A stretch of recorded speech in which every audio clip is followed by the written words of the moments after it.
AMG demeure la division sportive de Mercedes, mais les ingénieurs se sont permis quand même de nous concocter quelques modèles, comme la fameuse AMG GT, le magnifique coupé qu'on a eu le plaisir d'essayer, même dans sa version R.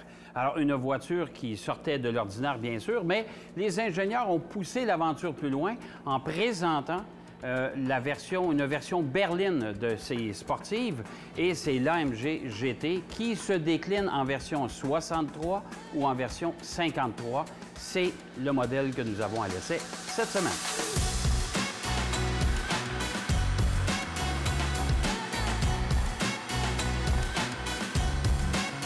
Maintenant, AMG a eu l'autorisation, en plus de développer cette sportive, de développer une berline coupée, qui est la voiture que je conduis actuellement.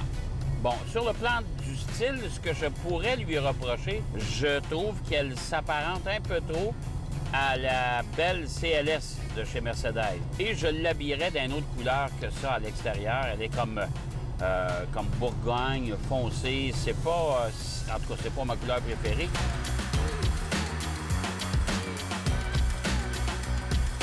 La version qu'on a, c'est la version 53 AMG.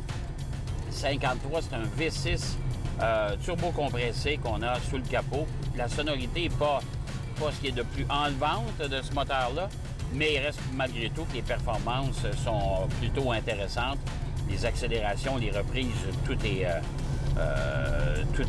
au point. Je n'ai pas un mot à dire là-dessus.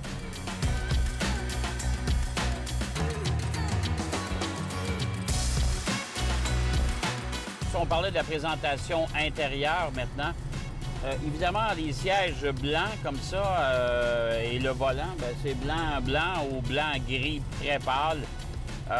Moi, je n'opterais pas pour cette couleur-là, même si c'est spectaculaire. La présentation générale, c'est aussi spectaculaire, c'est assez particulier. C'est un tableau de bord, bien sûr, présentation Mercedes, cet immense écran horizontal, on dirait 3 iPads collés l'un sur l'autre. On a également avec les grosses buses d'aération circulaire, position de conduite qui est ajustable pratiquement à l'infini. Les places arrière qui sont quand même spacieuses. Comme je vous le disais d'entrée de jeu, c'est une berline coupée, donc attention au coco quand on monte à bord.